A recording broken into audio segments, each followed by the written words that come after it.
जनी बना तू बेहाया कर दया रो दिसाया मन पागल हो।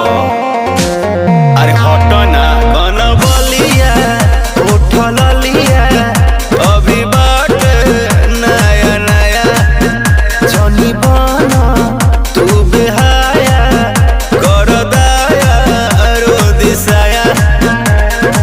कच बजवानी हमर भाई का, कच बजवानी हमर भाई का, हे राजा